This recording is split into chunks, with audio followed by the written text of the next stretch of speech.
আমরা এখন হাইড্রোজেন পরমাণুর বর্ণালী নিয়ে আলোচনা করব। তো এই হাইড্রোজেন পরমাণুর বর্ণালী মূলত শুধু যে হাইড্রোজেনের জন্য তা কিন্তু নয়, এক ইলেকট্রন বিশিষ্ট যারাই থাকবে তাদের জন্য কিন্তু এই বর্ণালীটা প্রযোজ্য, এবং ইংলিশ নাম বলা হয় হাইড্রোজেন স্পেকট্রাম বা হাইড্রোজেন পরমাণুর বর্ণালী।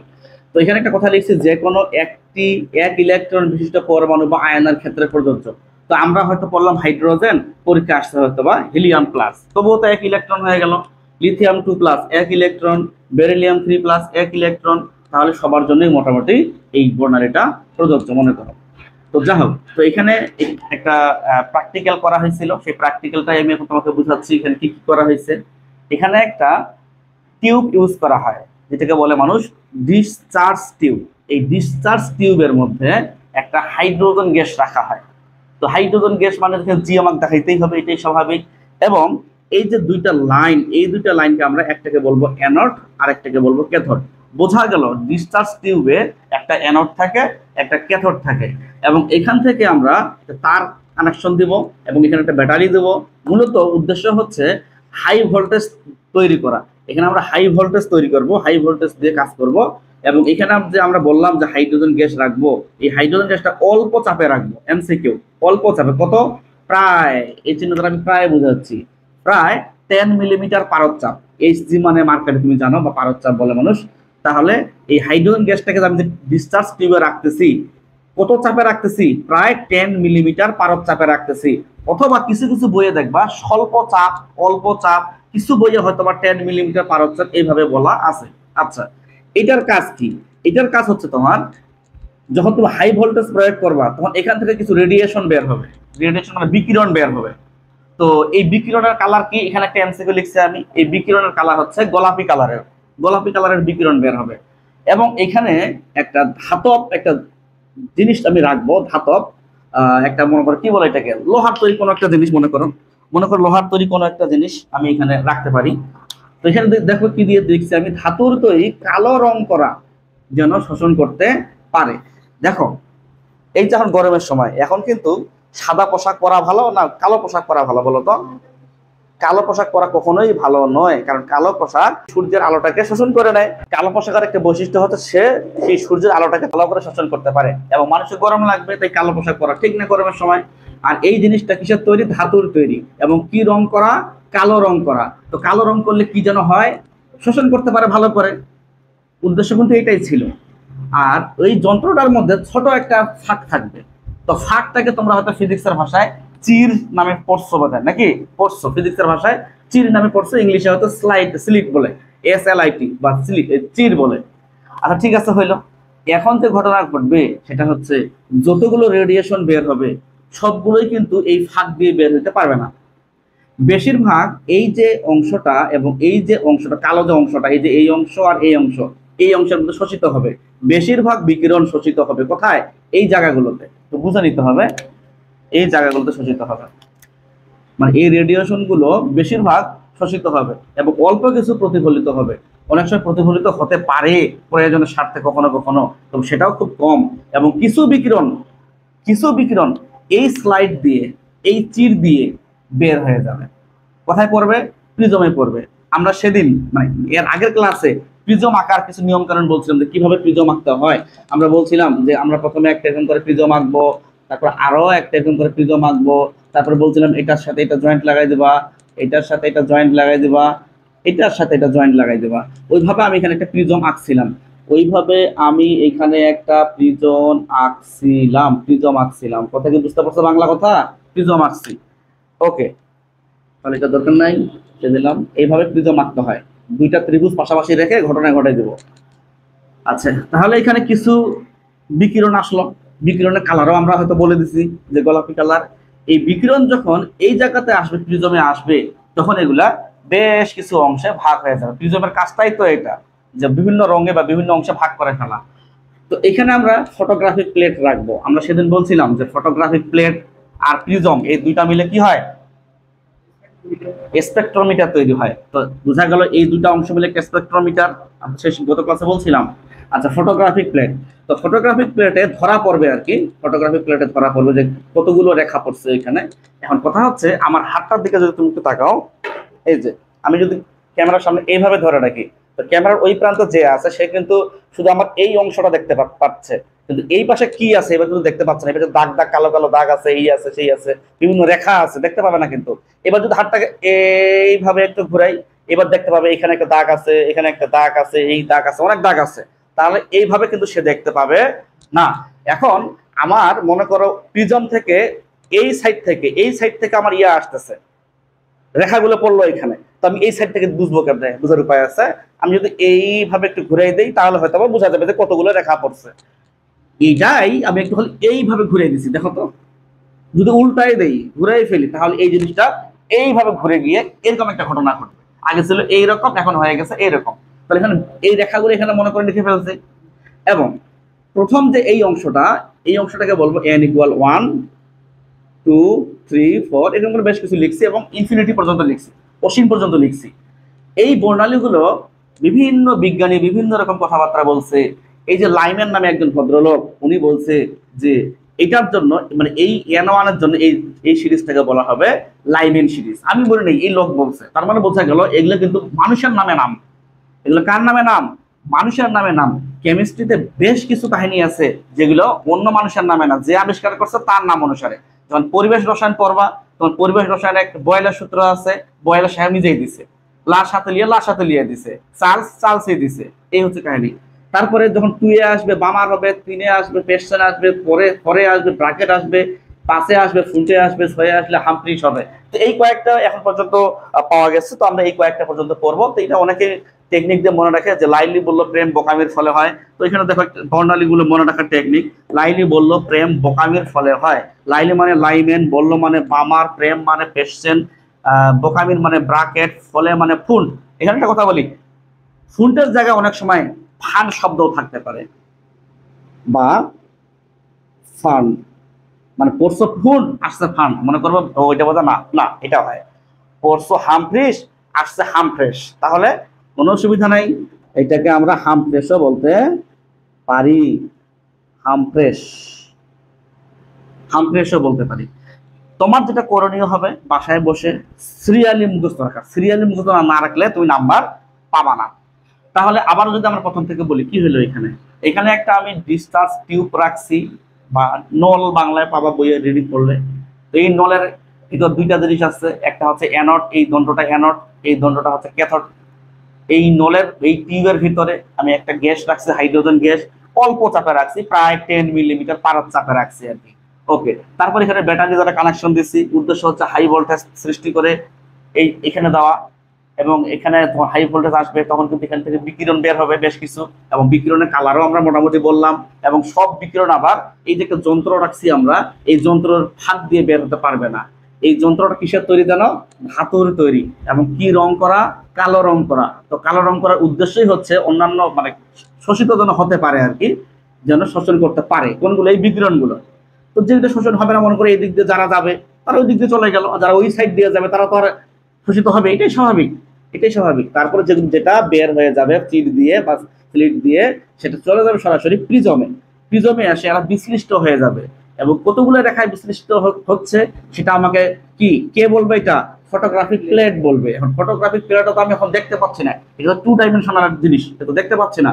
তখন এটাকে যখন আমি এইভাবে উল্টাই দেবো, তখন না হয় বোঝা যাবে বেশ কিছু জিনিস পাওয়া যাচ্ছে। এবং এখানে নাম বলা হয়েছে লাইম্যান, বামার টামার অনেকগুলো নাম বলা হয়েছে। যদি এই প্রথম রেখাটাকে, এই যে এইটাকে লাইম্যান বলবো, ধীরে ধীরে 6 নাম্বারটাকে হামফ্রিস বা হামফ্রেশ বলবো। এখন আমরা যেহেতু এর আগের ক্লাসগুলো করে আসছি, আমরা অঞ্চল সম্পর্কে একটু হলেও জানি। এই লাইম্যানটা নাকি পাওয়া যায় অতিবেগুনি অঞ্চলে, যেটাকে মানুষ ইউভি বলে, ঠিক কিনা বলতো? আচ্ছা, বামারটা পাওয়া যায় দৃশ্যমান মানে ভিজিবল অঞ্চলে। এই দৃশ্যমানটা আমি একটু 3 স্টার মারলাম, এই দৃশ্যমানটা 3 স্টার মারলাম, প্রচুর কাজে লাগবে।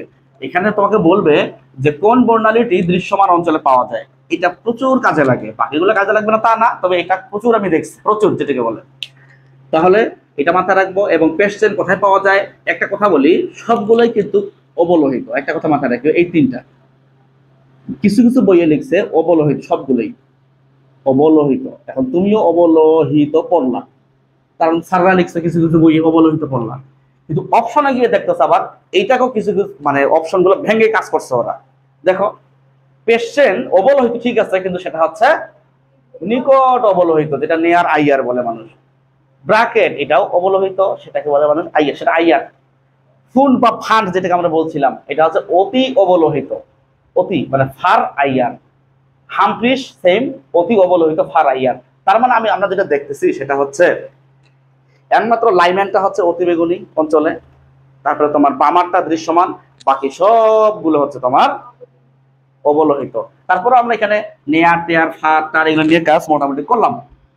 এখন এই দৃশ্যমান অঞ্চলে কয়েকটা কালার পাওয়া যায়, এটাও কিন্তু আমাদের এমসিকিউর জন্য কাজে লাগবে। এই যে বামার মানে দৃশ্যমান অঞ্চলে পাওয়া যায় না, এটা বেশ 3-4টা কালার পাওয়া যায়। নাম্বার 1 লাল, নীলাভ সবুজ, নীল, বেগুনি। এবং কোনটি দ্বারা কোনটি প্রকাশ করা হয় সেটা একটু দেখাচ্ছি তোমাকে।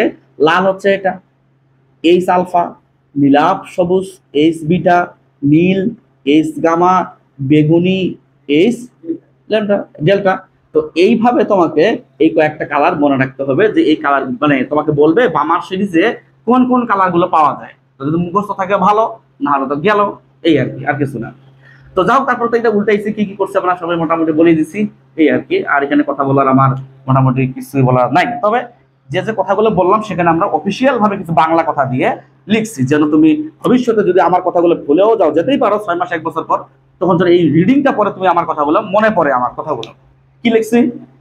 H2 কে নিম্ন চাপে, আসলেই তো নিম্ন চাপে নলের ভেতর মানে টিউবের ভেতর, এই যে টিউবটা নলের ভেতর উচ্চ বিভব পার্থক্যে, দেখো উচ্চ বিভব পার্থক্যে বিদ্যুৎ প্রবাহ চালনা করলে, বিদ্যুৎ প্রবাহ চালনা করার জন্য তো ব্যাটারিটা দিছি আমি, চালনা করলে H2 অণুগুলো ভেঙে যেতে পারে, ভেঙে যায়, অবশ্যই ভেঙে যেতে পারে, বিদ্যুৎ প্রবাহগুলো ভেঙে যাবে না এটা। এবং H2 যদি ভেঙে যায় তোমার H পরমাণুতে কনভার্ট হবে না, তাহলে কি হচ্ছে এখানে, তাহলে হচ্ছে H2 কে নিম্ন চাপে নলের ভেতর উচ্চ বিভব প্রয়োগ করলে, উচ্চ বিভব পার্থক্যে বিদ্যুৎ প্রবাহ চালনা করলে H2 গুলো ভেঙে যাবে এবং ভেঙে গিয়ে H পরমাণুতে বিভক্ত হয়ে যাবে, বিভক্ত হয়। এখন পর্যন্ত ঠিক আছে। H পরমাণু বিদ্যুৎ স্ফুলিঙ্গ হতে শক্তি শোষণ করে উত্তেজিত হয়, এরপর প্রথম শক্তি স্তর হতে ক্রমান্বয়ে দ্বিতীয়, তৃতীয়, চতুর্থ ইত্যাদি শক্তি স্তরে প্রবেশ করতে পারে। এটা আবার কেমন কথা? হাইড্রোজেনের তো ইলেকট্রনই একটা, দ্বিতীয়, তৃতীয়, চতুর্থ কেন? আমরা যখন মৌলের পর্যায়বৃত্ত ধর্ম ও রাসায়নিক বন্ধন অধ্যায়টা পড়াবো তখন কিন্তু বলবো যে কোনো মৌলেরই অসংখ্য শক্তি স্তর থাকে। এখন তোমাকে যদি প্রশ্ন করা হয় যে সোডিয়ামের মোট শক্তি স্তর কতগুলো, তুমি যদি বলো 3টা, তাহলে কিন্তু খারাপ দেখা, এটা ভুল হয়ে যায় উত্তরটা। তাহলে কি বলতে হবে? অসংখ্য। তাহলে বলবো তাহলে তুমি 3 নাম্বার পর্যন্ত লিখো কেন? আমরা বলবো স্যার 3 নাম্বার পর্যন্ত ইলেকট্রন খুঁজে পাওয়া যায়, বিধায় আমরা 3 নাম্বার পর্যন্ত লিখি। কথা বুঝতে পারো নাই? তারপরে লিথিয়ামের যদি বলে যে কতগুলো শক্তি স্তর পাওয়া যায় মোট, আমরা বলবো স্যার অসংখ্য। তাহলে 2টা শক্তি স্তর লিখো কেন?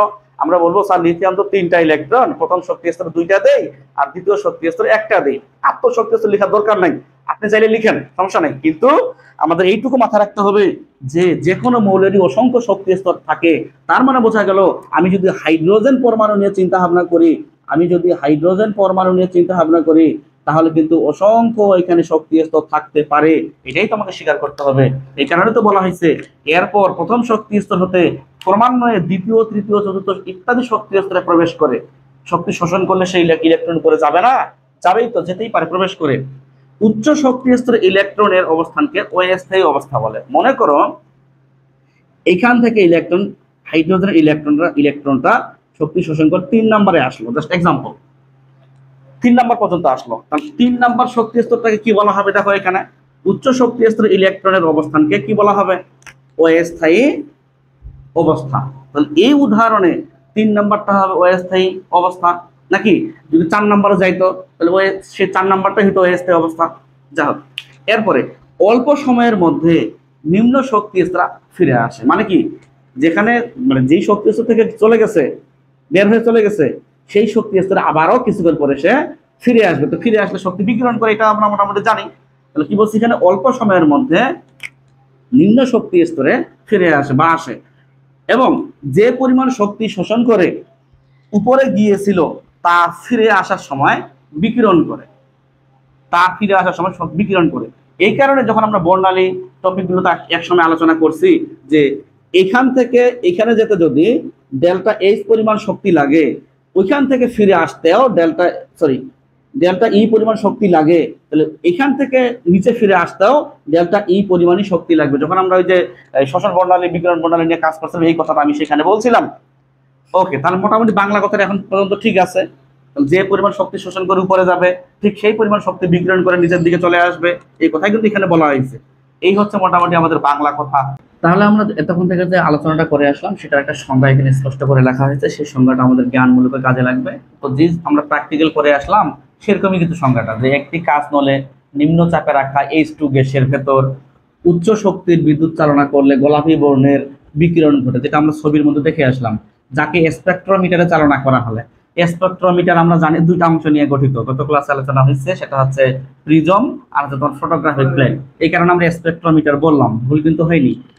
যাকে স্পেকট্রোমিটারে চালনা করা হলে ফটোগ্রাফিক প্লেটে রঙিন রেখা পাওয়া যায়। প্রশ্ন, রঙিন রেখা কেন বলা হয়নি সংজ্ঞার মধ্যে? কারণ ওই যে দৃশ্যমানের মধ্যে 4 ধরনের আমরা রেখা পাইছিলাম, মনে আছে? যে তোমার নীলাভ সবুজ নীলকে বললাম না এখানে, আলফা আলফা বিটা, এই কারণে এখানে রঙিন কথাটা বলা হয়েছে, যাদেরকে আমরা হাইড্রোজেন বর্ণালী বলি আর কি বলতেছি। বাকিগুলোকে কিন্তু আমরা চোখে দেখি না, এই কারণে সেগুলো নিয়ে আমরা কাউন্ট করিও নি। কিন্তু তোমার মতো করে তুমি সংজ্ঞাটা পড়ে নিলা, তাহলে যে ছবিটা পারবে, যে চিত্রটা আঁকতে পারবে, গবেষণা করতে পারবে, সে ওই ছবি থেকেই সংজ্ঞা বানাইতে পারবে। ওকে, তো এখানে আমরা আরো একটা ছবি আঁকছি, এই ছবিটা আমাদের কাজে লাগবে। মনে করো কি এটা একটা তোমার পরমাণুর একটা চিত্র আঁকছি আমি, মাঝখানে নিউক্লিয়াস আছে সবাই জানে। এখন নিউক্লিয়াসের পরে যে শক্তি স্তরটা অর্থাৎ n=1 যেটা লিখছি আমি, এইটাকে বলে গ্রাউন্ড স্টেট। এটা মাথায় রাখতে হবে। তাহলে গ্রাউন্ড স্টেট মানে কি?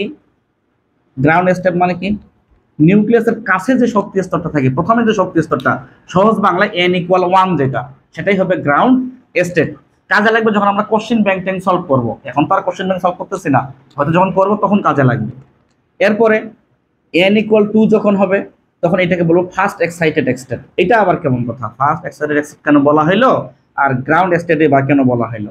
দেখো, আমরা যখন একটা দোতলা থেকে নিচতলায় যাব, লাস্ট সিঁড়িটাতে যখন পা দিব, আর তো দেওয়ার মনে কিছু থাকবে না, থাকবে আর তো কিছু বুদ্ধি নেই। অনুরূপভাবে লাস্ট শক্তি স্তরটাই হচ্ছে n=1, এর নিচে আর কোনো শক্তির স্তর নাই। কথা কি বুঝতে পারছো? তাহলে এর শক্তি সবচেয়ে কম, আর ইলেকট্রন কম শক্তি স্তরে সবচেয়ে থাকতে বেশি পছন্দ করে। তুমি মনে রাখবা যে এর নিচে আর কোনো শক্তি স্তর নাই, যেটাকে বলে মানুষ গ্রাউন্ড স্টেট। গ্রাউন্ড ফ্লোর বলে না মানুষ, গ্রাউন্ড ফ্লোর, এটাই আর কি। এরপর এখানে ইলেকট্রন শক্তি শোষণ করে লাভ দিয়ে উপরের শক্তি স্তরে চলে যায়। উপরের মানে কি n=2, আমি লিখছি একটু আমার মতো করে, জায়গা নেই তো, n= নিচে লিখছি 2, বুঝে নিও। তাহলে এখান থেকে ইলেকট্রন শোষিত হয়ে n=2 তে চলে যাবে। n=2 তে চলে যাবে, কোথা থেকে যাচ্ছে? 1 থেকে। তাই এটাকে বলা হচ্ছে ফার্স্ট এক্সাইটেড স্টেট। এর মানে হচ্ছে প্রথম শক্তি স্তর থেকে ইলেকট্রনটা 2 তে চলে আসলো। এরপরে 2 নাম্বার কক্ষপথ থেকে যখন মানে 2 তো না, মনে করো 3, n=3 যখন হবে তখন সেটাকে বলবো সেকেন্ড এক্সাইটেড স্টেট। এবং n=4 যেটা, সেটাকে বলা হবে থার্ড এক্সাইটেড স্টেট। এইভাবে তোমার চলতেই থাকবে ধীরে ধীরে। তাহলে এখান থেকে একটা কি শিখলাম সেটা এখন আমাকে নোট করতে হবে।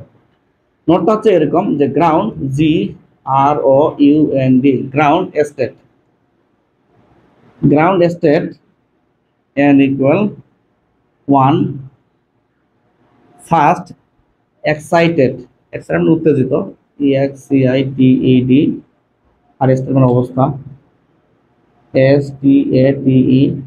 এইখানে n=2, second excited state n=3, third excited state n=4। যতটুকু বুঝলাম, যদি প্রশ্ন এরকম করে আসে তখন কি হবে? যে XTH মানে কি? X-তম এক্সাইটেড স্টেট, বুঝে নিও, X-তম excited state, EXCITED, excited state, STATE। তখন n= কি হবে জানো? X+1 হবে। কিভাবে সেটাও তো বিষয় আমরা গবেষণা করি একটু। আমরা কিন্তু এই 3টা থেকে গবেষণা করে আসলাম। কিন্তু থার্ড এক্সাইটেড স্টেট তখন কি হচ্ছে? থার্ড বলা হচ্ছে না, তাহলে থার্ড মানে তোমার x ধরো আর তার সাথে 1 যোগ করো। অনুরূপভাবে 2ND, সেকেন্ড এক্সাইটেড স্টেট মানে কি? X+1 মানে 2+1। ফার্স্ট এক্সাইটেড স্টেট মানে কি? 1+1। এটাই যদি হয়, আচ্ছা মনে করো যদি এরকম থাকতো যে ফোর্থ এক্সাইটেড স্টেট, তাহলে এন ইকুয়াল তুমি কি লিখতা, বলো দিন, ওইটা লিখতে তুমি। অনুরূপ ভাবে এক্স তম এক্সাইটেড স্টেট যদি বলে, তাহলে আমাদের সূত্র হবে n equal x plus one, যততম বলবে আর কি, তার সাথে এক যোগ করতে হবে। মানে এটা আমি বুঝাচ্ছি, এটা আমাদের এমসিকিউ কোনো একদিন কাজে লাগবে, এমসিকিউ কোনো একদিন কাজে লাগবে, যে যততম বলবে আর কি তার সাথে আমরা এক যোগ করে দেবো, যততম বলবে তার সাথে এক যোগ করবো। অর্থাৎ যদি আমরা এই ইংলিশটা না বুঝি তাহলে লিখবো, অর্থাৎ যততম বলবে, যততম বলবে তার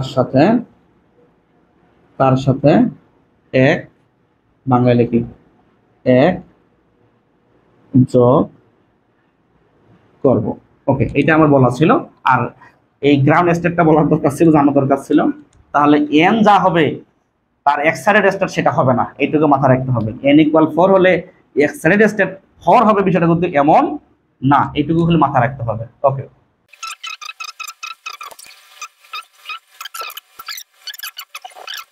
তাহলে আমরা এখানে এই পরমাণুর বর্ণালীতে উপস্থিত 6টি যে সিরিজ আমরা দেখে আসলাম, লাইমেন, বামার, পেস্টন, ব্রাকেট, ফোর্ড, হামফ্রেশ, সেগুলোর এখানে একটা ছবির মতো সিরিজের মতো করে আঁকছে। দেখো n ইকুয়াল 1 যখন হচ্ছে, তখন তো এই 1টাকে আমরা লাইমেন সিরিজ বলেই আসলাম কিছুক্ষণ আগে। এই 1-এ যখন কোনো ইলেকট্রন আসতে পারে, 2 নাম্বার থেকেও আসতে পারে, 3 নাম্বার থেকেও আসতে পারে, 4 নাম্বার থেকেও আসতে পারে, 5 নাম্বার থেকেও আসতে পারে, 6 নাম্বার থেকেও আসতে পারে, 7 নাম্বার থেকেও আসতে পারে। তাহলে মাথায় রাখতে হবে n ইকুয়াল যখন 1 হবে তখন এর উপরে যতগুলো শক্তি থাকবে সবগুলো থেকে রেখা আসবে, এখানে ইলেকট্রন আসবে, এখানে একটা রেখা তৈরি হবে। অনুরূপ ভাবে n ইকুয়াল 2 যখন হবে তখন আমরা কি বলছিলাম, বামার সিরিজ বলছিলাম, এটা দৃশ্যমান অঞ্চলে পাওয়া যায় বলছিলাম না। আচ্ছা, তাহলে এই বামার যদি হয় এখানে, তাহলে আসবে কি কোথা থেকে, এর উপর থেকে যতগুলো আছে, যেহেতু এখানে 7 পর্যন্ত রেঞ্জ দিছি আমি, তাহলে নিশ্চয়ই 3 থেকে আসতে পারে, দেখো আসছে, 4 থেকেও আসছে, 5 থেকেও আসছে, 6 7 থেকেও কিন্তু মোটামুটি আসছে। অনুরূপ ভাবে যখন আমরা পেস্টেন নিয়ে কাজ, মানে n ইকুয়াল 3 নিয়ে কাজ করব, তখন পেস্টেন, তাহলে 3 এর উপর থেকে আসবে, 3 এর উপর কি 4 5 6 7, দেখো 4 5 4টা রেখা পাইছি, 4 5 6 7 থেকে আসছে। n ইকুয়াল যখন 4 হবে তখন আমরা বলি সেটাকে ব্র্যাকেট সিরিজ। তাহলে 4 এর উপর এখন পর্যন্ত কারা কারা আছে, 5 6 7, 3টা আছে, 3টা থেকে আসছে, তো আসছে।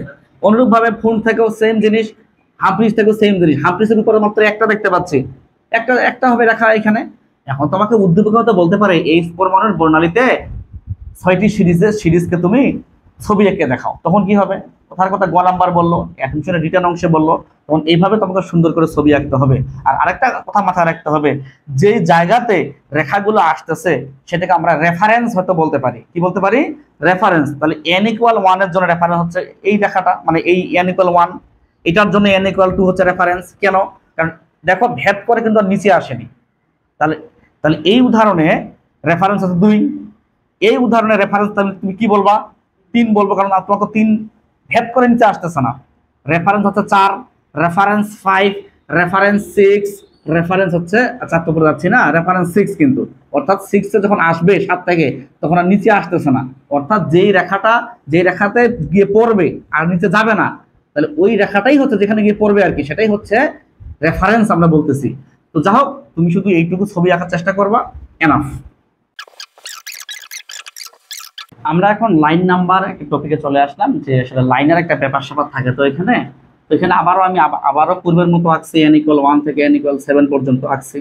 এখন তোমার যদি এরকম কখনো প্রশ্ন আসে, ধরে নাও আমি লাল কালার দিয়ে দেখাচ্ছি, একটু তোমার দেখাটা জরুরি, তুমি দেখো, তোমার দেখাটা প্রচুর জরুরি। মনে করো একটা ইলেকট্রন এখান থেকে এখানে আসছে, তুমি বলো তো এখানে রেফারেন্স কে হবে, 2 হবে না, 3 হবে না, 1 হবে? রেফারেন্স 2 হবে, ও বলছে, কিন্তু রেফারেন্স কি 2 হবে, বুঝতে পারছো কি বাংলা কথা? তো যেখানে ফিরে আসবে সেটা হচ্ছে রেফারেন্স। আচ্ছা, যেখানে আমি একটু কথা লিখব রে, এখানে লিখে একটু, যেখানে ইলেকট্রন ফিরে আসবে সেটাই রেফারেন্স,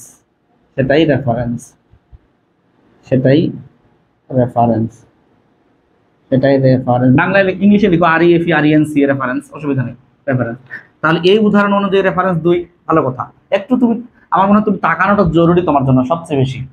দেখো তো এই যখন 6 নাম্বার থেকে 2 নাম্বারে আসতেছে, আমার কাছে যেটা মনে হচ্ছে, তাকাও, এই 6 নাম্বার লাইনটা ক্রস করলো, 5 নাম্বার লাইনটা ক্রস করলো, 4 নাম্বার লাইনটা ক্রস করলো, 3 নাম্বার লাইনটা ক্রস করলো, 2 নাম্বার ক্রস করেনি।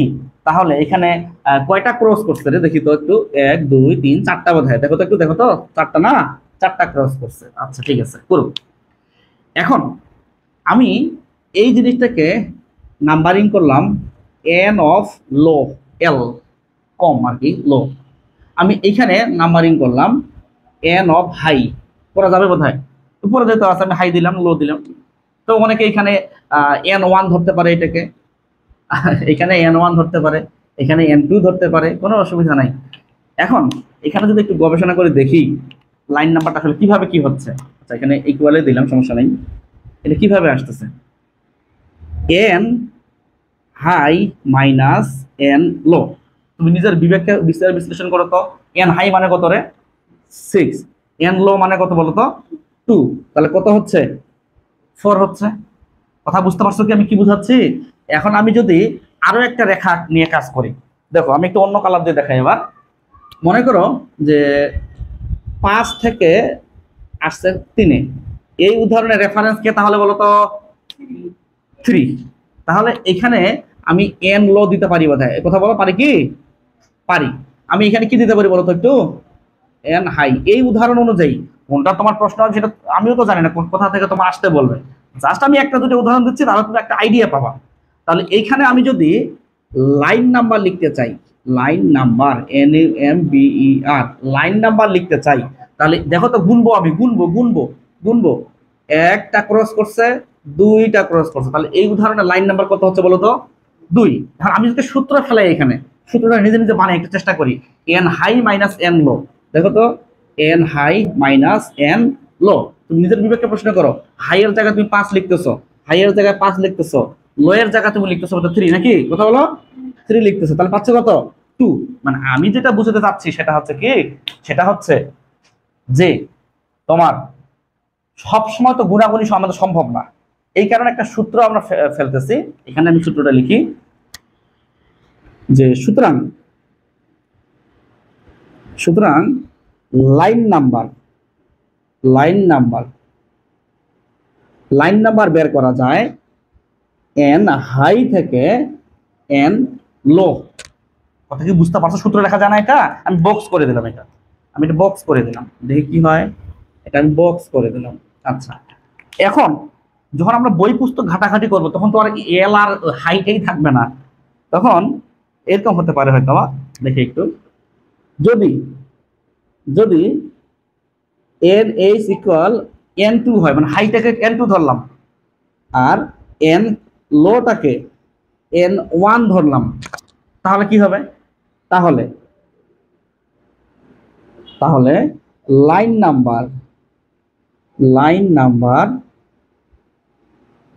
লাইন নাম্বার ইকুয়াল যেটা হচ্ছে তোমার কি N2 মাইনাস N1 হচ্ছে কিনা বলো, N2 মাইনাস N1 হচ্ছে। কারণ বইয়ে যখন তুমি কোশ্চেন ব্যাংক সলভ করতে যাবা তখন হয়তো ওনারা এন এইচ এন এল এগুলা নিয়ে কাজ করেনি, N2 আর N1 নিয়ে কাজ করছে, তখন আমরা বুঝে নেবো আচ্ছা আচ্ছা N2 মানে হাইটা বোঝাচ্ছে আর N1 মানে লোটা বোঝাচ্ছে। তো এটাও আমি বক্স করে দিলাম, এটাও বক্স করে দিলাম। আচ্ছা তো এখন আমি আরেকটা বক্স করে দেব, আরেকটা বক্স করে দেব, সেটা হচ্ছে এরকম যে আমি চাইলে এখান থেকে একটা কথা লিখতে পারি যে N2 equal N1 plus line number, line line number.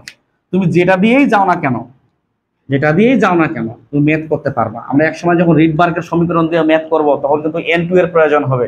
N2 বের করবো কিভাবে, N1 পাবো, লাইন নাম্বার পাবো, লাইন নাম্বার হয়তো বলে দিবে, তখন আমরা N2 টা বের করবো, এভাবে কাজ করতে পারি। তো আমাদের মোটামুটি 3টাই কাজে লাগবে।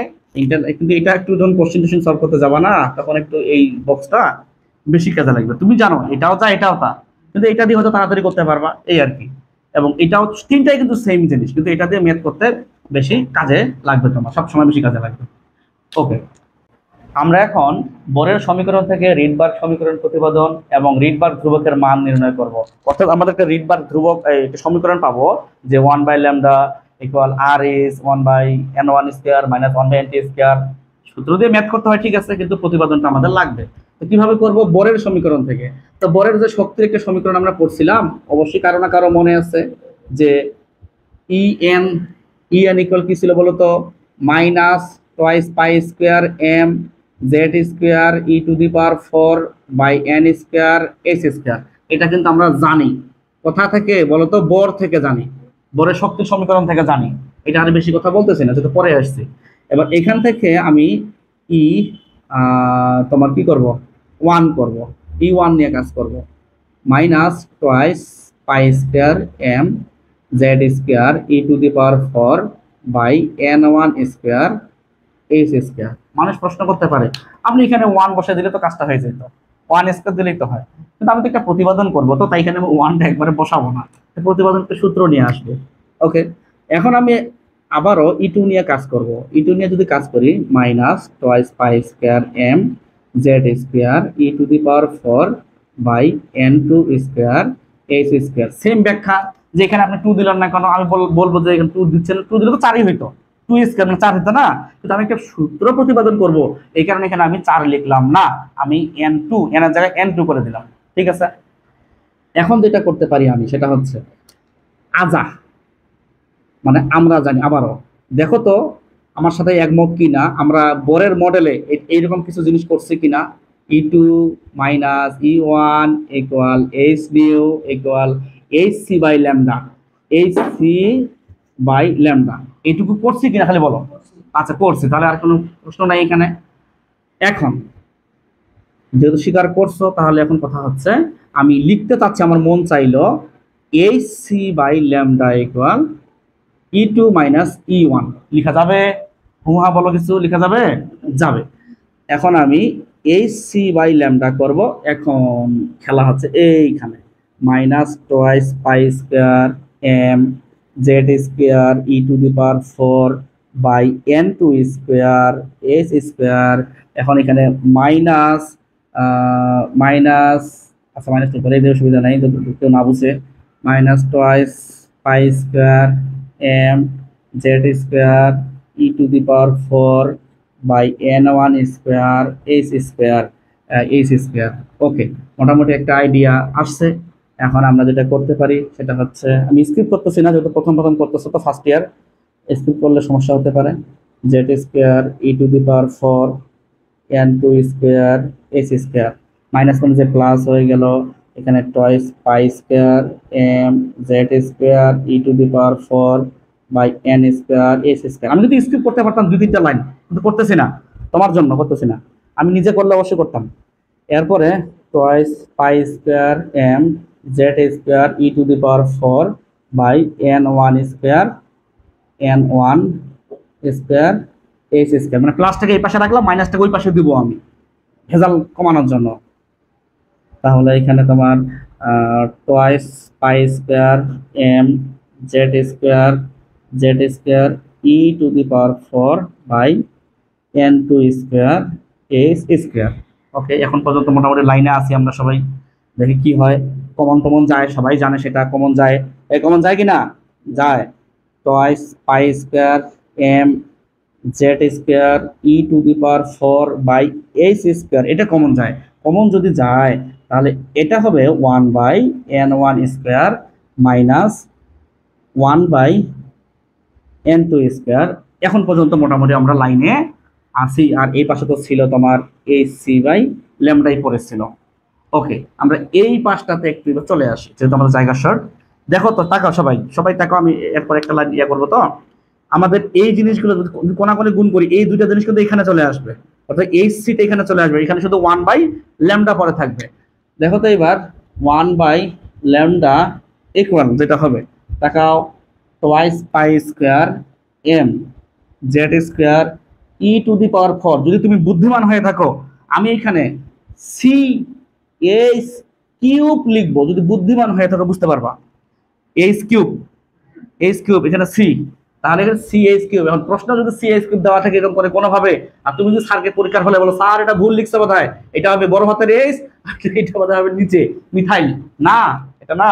তাহলে এইচ প্লাঙ্কের ধ্রুবক, সি তো আমরা জানি আলোর বেগ। হ্যাঁ, তারপরে এখানে যেটা হচ্ছে 1 by n1 square minus 1 by n2 square. Okay, এখন যে ঘটনা ঘটবে সেটা হচ্ছে তুমি ভালো করেই জানো যে এই জিনিসটাকে বলা হয় আরএস, রিডবার্গ ধ্রুবক, এটাকে বলা হচ্ছে আরএস। এখন আমি যদি লিখি 1/λ ইকুয়াল আরএস, তারপরে 1/n1 square minus 1/n2 square. আচ্ছা, এটা কিন্তু আমাদের রিডবার্গের সমীকরণ, তুমি জানো, কিন্তু আমি এটাকে আরেকটু মডিফাই করতে যাচ্ছি, আমার মন চাইলো, আমার মনটা চাচ্ছে এরকম করে কিছু করতে, 1/λ ইকুয়াল নিউ বার লিখতে চাচ্ছি আমি। লিখে যাবে কি না? যাবে, কারণ 1/λ ইকুয়াল নিউ বার তরঙ্গ সংখ্যা যেটাকে বলে মানুষ। মানে পরে আসছে এখানে বড়ের, এখানে নীলস বড়ের, এখানে RS 1/n1 square minus 1/n2 square. আচ্ছা, এটাই হচ্ছে আমাদের একটা সমীকরণ। তবে আমি এখানে আরেকটু এডিট করব অবশ্য। আমরা কিন্তু রিডবার্গের সমীকরণটা দেখে আসলাম এবং সেটা ছিল এরকম যে 1/λ equal nu bar equal RS 1/n1 square minus 1/n2 square. এটা কার জন্য বলতো? এটা হচ্ছে এক ইলেকট্রন বিশিষ্ট পরমাণু বা আয়নের জন্য, তাই না? তো এখন কথা হচ্ছে কি, এটা মূলত হাইড্রোজেনের জন্য এই সূত্রটা। যদি তোমার প্রোটন সংখ্যা একের অধিক হয়, যেমন তোমার হিলিয়াম প্লাস বলো বা তোমার লিথিয়াম 2 প্লাস বলো, তারপরে তোমার বেরিলিয়াম 3 প্লাস বলো, এগুলোতে কিন্তু এক ইলেকট্রন ঠিক আছে, কিন্তু প্রোটন তো আর একটা থাকে না। হিলিয়াম প্লাসে ইলেকট্রন এক ঠিক আছে, কিন্তু প্রোটন কিন্তু এক না, প্রোটন কিন্তু 2। অনুরূপভাবে লিথিয়াম 2 প্লাস যেটা, সেখানে কিন্তু ইলেকট্রন একটা থাকলেও তোমার প্রোটন সংখ্যা কিন্তু এখানে কয়টা থাকে? 3টা থাকে, লিথিয়াম যেহেতু। আর বেরিলিয়ামে থাকে প্রোটন 4টা। এজন্য এখানে একটা কথা লিখছি, হাইড্রোজেন ছাড়া এক ইলেকট্রন বিশিষ্ট অন্যান্য আয়নের ক্ষেত্রে কি হতে পারে? অন্যান্য আয়নের ক্ষেত্রে শুধু সেম সূত্র, শুধু এখানে জেড স্কয়ারটা গুণ করে দেবো আমি। জেড স্কয়ারটা এখানে গুণ করবা না প্রথমে গুণ করবা না শেষে গুণ করবা, তোমার ব্যক্তিগত বিষয়। তা আমি এখানে গুণ করে দিছি। তো এখন কথা হচ্ছে এইটুকু মুখস্থ রাখলে কিন্তু হবে, এবং এটা কিন্তু তুমি হাইড্রোজেন বলো আর যাই বলো সবার জন্য প্রযোজ্য। কেন? কারণ হাইড্রোজেনের ক্ষেত্রে তো প্রোটন সংখ্যা 1। জেড মানে কি বুঝাই আমরা? জেড মানে বুঝে প্রোটন সংখ্যা। আমি এখানে একটু সুন্দর করে লিখে দেই, জেড মানে হচ্ছে প্রোটন সংখ্যা, জেড মানে প্রোটন সংখ্যা। এবার কোনো সন্দেহ থাকলো না, এখন এইচ থাক আর হিলিয়াম প্লাস থাক, না তোমার লিথিয়াম 2 প্লাস থাক, না তোমার বেরিলিয়াম 3 প্লাস থাক, কে থেকে থাক, আমরা এখানে জেডের মান মানে প্রোটন সংখ্যা বা পারমাণবিক সংখ্যা বসাই দেবো। তাহলে এটা প্রোটন সংখ্যা অবলিক পারমাণবিক সংখ্যা, সংক্ষেপে লিখলাম। ওকে, তো কেন হইলো, কিভাবেই আসলো সেটা আমি রাব পাতা এখানে একটু দেখাইছি, যদিও তোমাদের এটা কাজে একেবারেই লাগবে না। যেমন দেখো এখানে লিখছি, প্রোটন সংখ্যা যত বেশি হবে আকর্ষণ বল বা টান যেটা নিউক্লিয়াসের প্রতি, সেই টান বা আকর্ষণ বলটা তত বেশি হবে। এখন আমরা গবেষণা করে দেখি হাইড্রোজেনের ক্ষেত্রে প্রোটন কত। দেখো হাইড্রোজেনের ক্ষেত্রে প্রোটন কিন্তু 1, এটাকে আমরা সাধারণ আকর্ষণ বা সাধারণ টান বলতেছি। কিন্তু হিলিয়াম প্লাসের ক্ষেত্রে প্রোটন তুমি জীবনেও 1 পাবে না, প্রোটন সংখ্যা এখানে পাবা তুমি 2টা। তার মানে এখানে আকর্ষণ 2 গুণ হয়ে গেল, আগে ছিল 1 এখন 2 গুণ হয়ে গেল। আর আকর্ষণ যদি 2 গুণ হয়, শক্তি নাকি 4 গুণ হয়, এটা আবার কেমন কথা? আচ্ছা দেখো, আমরা n তম কক্ষপথের শক্তি নির্ণয়ের সমীকরণ পড়ছি না, একটা সূত্র, শর্টকাট সূত্র। দেখো তো এই সূত্রটা ছিল কিনা?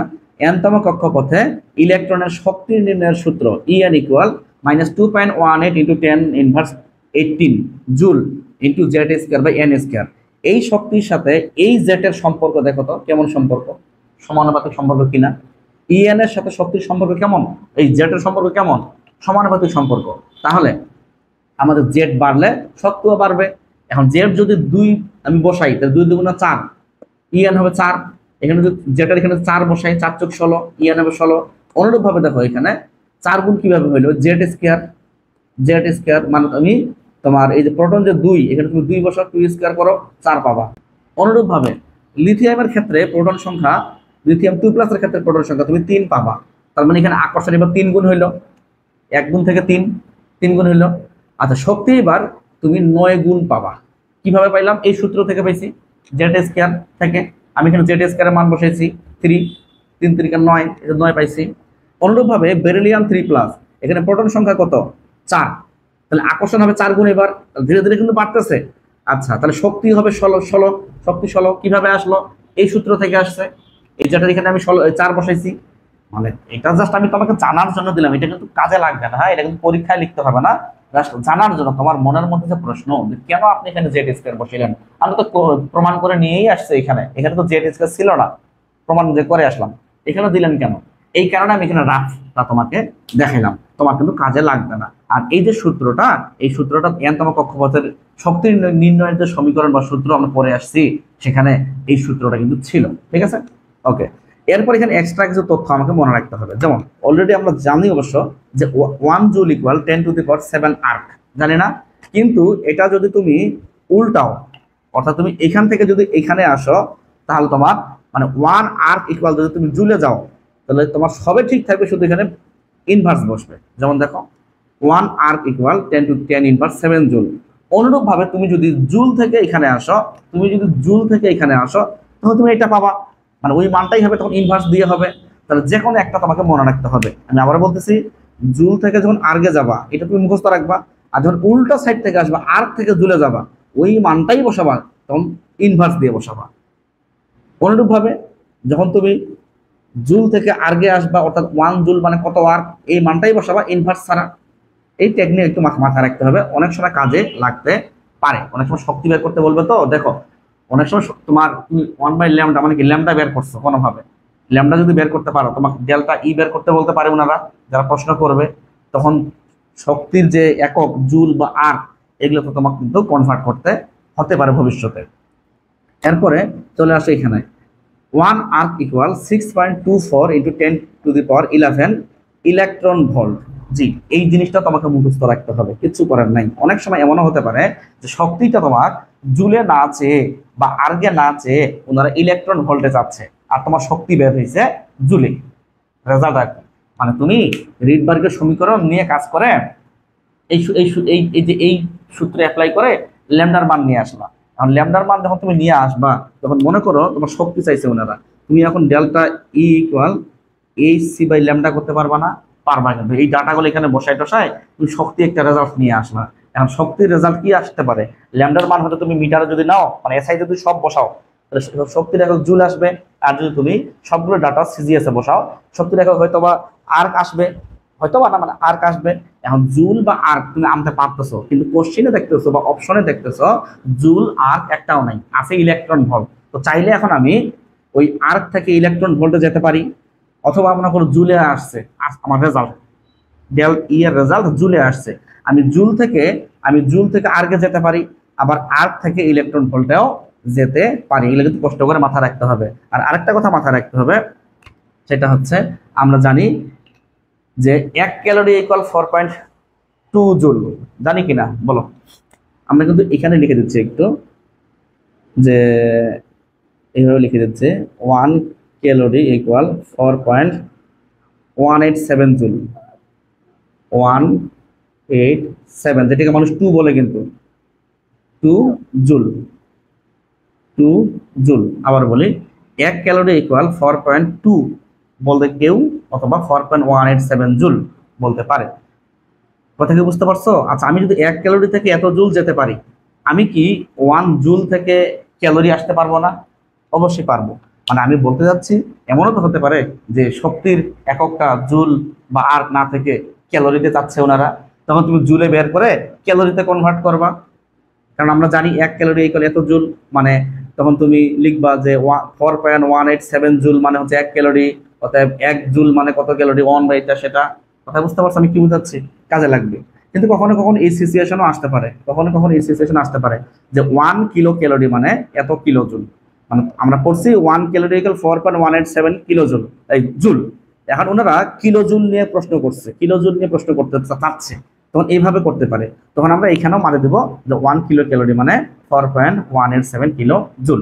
এগুলো জাস্ট জানার জন্য দিছি, ভবিষ্যতে কোনো না কোনো সময় কাজে লাগবে। আচ্ছা, এই যে আমি রিডবার্গের সমীকরণ আলোচনা করে আসলাম, এই সমীকরণটাকে কি বলা হচ্ছে বলতো? এই সমীকরণটাকে বলা হচ্ছে রিডবার্গের সমীকরণ। সেটা এটা বলো আর এটা বলো, তবে পারফেক্ট হচ্ছে এটা হচ্ছে সবার জন্য আমি ইউজ করতে পারবো। এই সূত্রটা তো আমি লিথিয়াম 2+ এর জন্য ইউজ করতে পারবো না, হিলিয়াম প্লাসের জন্য ইউজ করতে পারবো না, বেরিলিয়াম 3+ এর জন্য ইউজ করতে পারবো না। কেন? কারণ বেরিলিয়াম 3+ মানে এখানে প্রোটন সংখ্যা কত? 4, তুমি 4 বসাবো কোথায়? এই কারণে আমি এই সূত্রে অ্যাপ্লাই করছি। এইটা বলো আর এটা বলো, যদি বলো রিডবার্গের সমীকরণ কোনটা, এটাও রাইট এটাও রাইট, বুঝে নিবা কিন্তু। তো রিডবার্গের সমীকরণ এর যে আরএস এর যে মানটা সেটা আমরা বের করব সিজিএস এককে। তাই এখানে হেডলাইন দিছি সিজিএস পদ্ধতিতে আরএস এর মান, সিজিএস পদ্ধতিতে আরএস এর মান নির্ণয় করো। তো এখানে দেখো চেক করে আমরা কিন্তু জানি আরএস মানে হচ্ছে 2π² mz² e⁴/ch³ সি মানে আলোর বেগ, এস মানে তো জানো প্লাঙ্কের ধ্রুবক।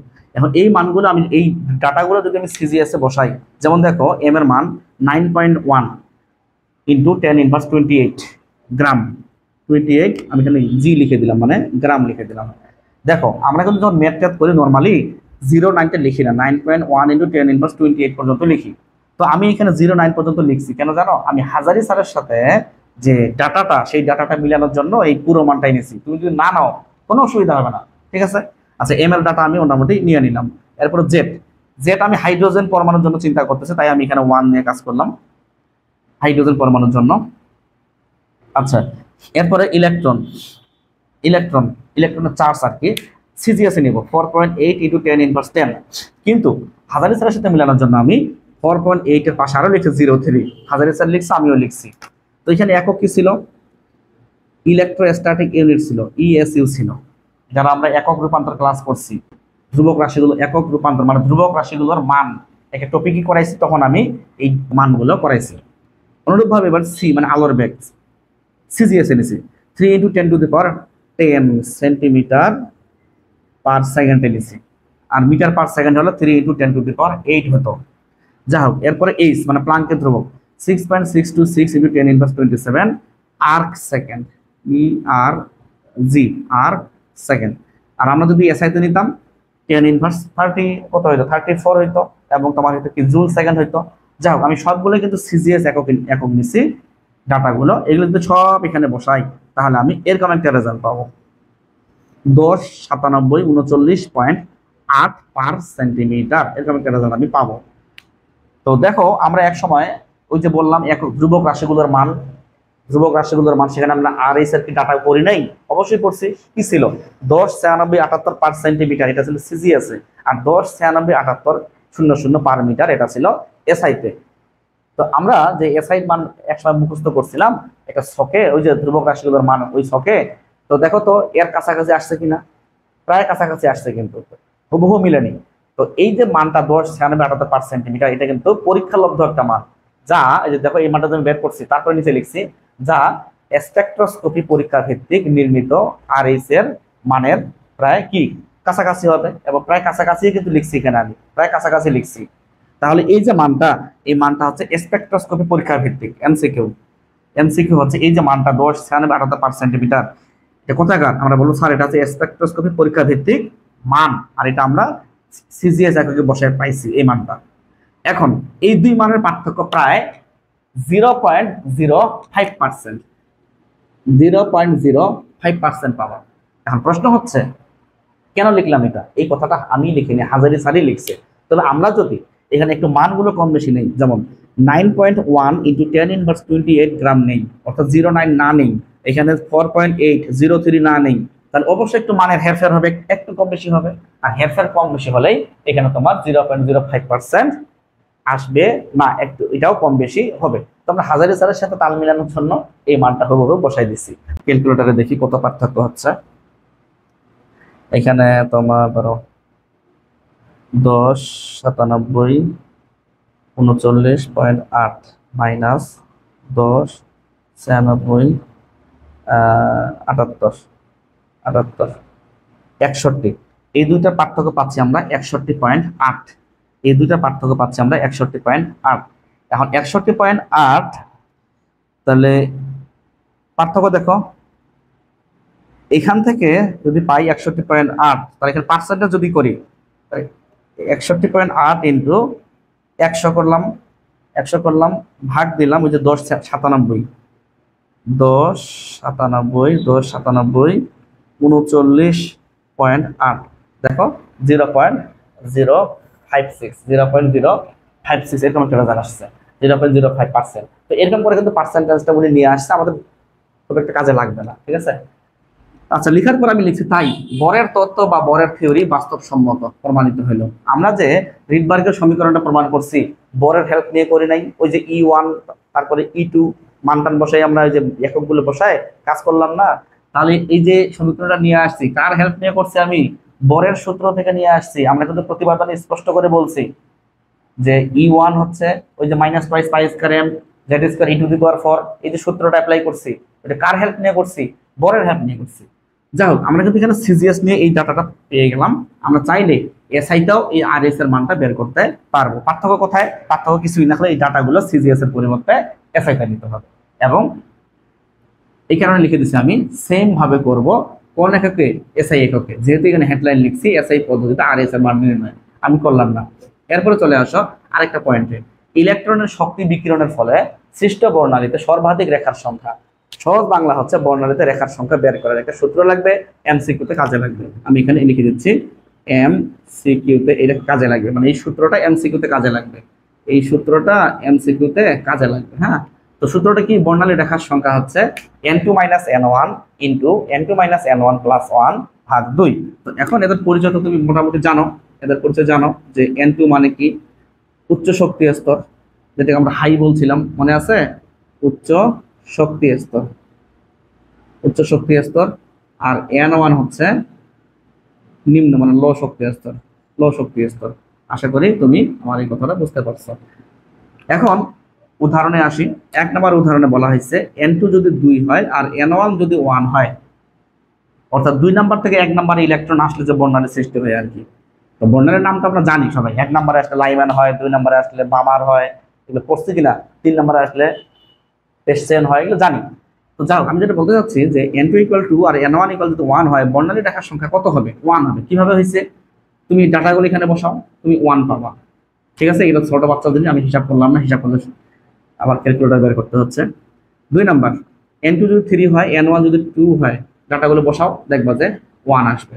অনুরূপভাবে এখানে 6 নাও, এখানে 2 নাও, অর্থাৎ n2 6 n1 2, তাহলে তুমি রেজাল্ট পাবা, রেখার সংখ্যা পাবা 10টা।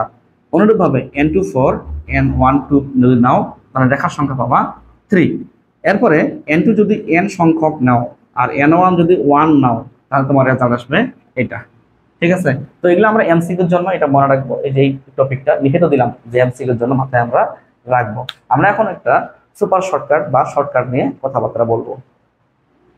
আমরা এখন এখানে একটা সুপার শর্টকাট নিয়ে আলোচনা করব। তো এখানে 1 নম্বরে বলছি আমি, যদি সরাসরি শক্তি স্তর দেয়া থাকে তাহলে কি করব আমরা বলতো?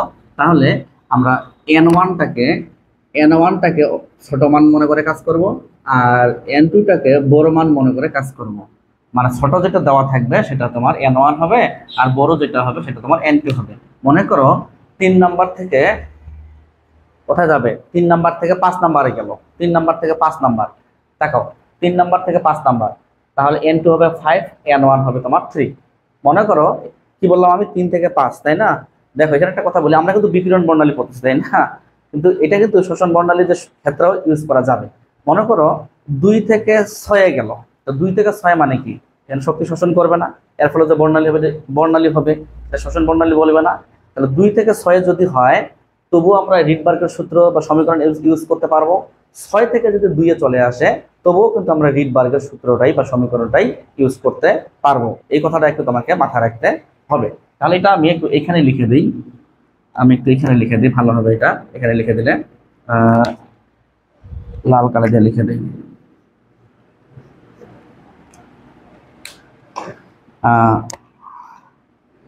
নিচ থেকে উপরে, উচ্চ শক্তি স্তর থেকে নিম্ন শক্তি স্তর, উচ্চ শক্তি স্তর, উচ্চ শক্তি স্তর থেকে নিম্ন শক্তি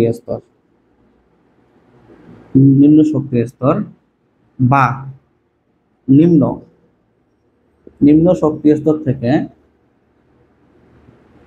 উচ্চ শক্তি স্তর,